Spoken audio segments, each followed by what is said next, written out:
So yeah, the video got interrupted. Anyway, I was talking about conflict, and what you have to do about conflict is you need to just take a second to pause and bring yourself out of the argument for a bit. Recognize your passion, but don't get consumed by it. And then what you've got to do is start looking at the other person, just see how impassioned are they, like how much are their emotions controlling them.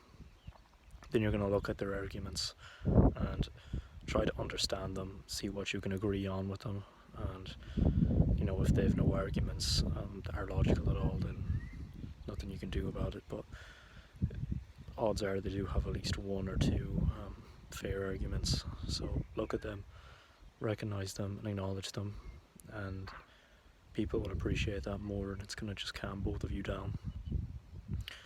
Then what you've got to do is keep listening and just keep understanding. Now, again, this completely depends on if the person is rational or not. If they're not rational, then I'll get to that in a sec. But yeah, and then you can maybe start bringing in some questioning, like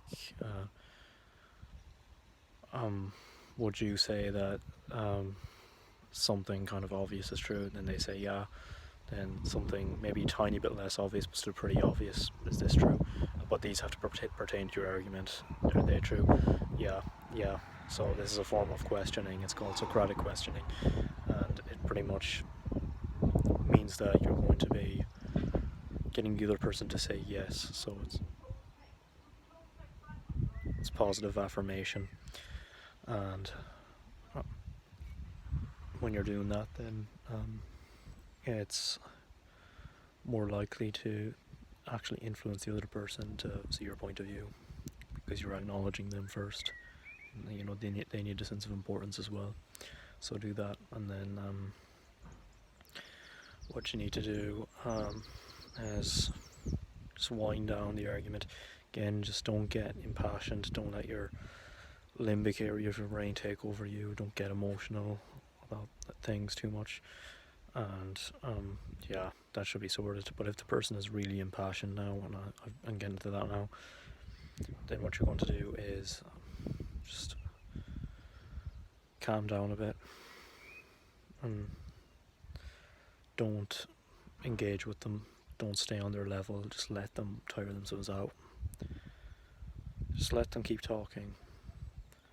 And then if they're not wheezed out still and they keep going on after a while, then you can just walk away.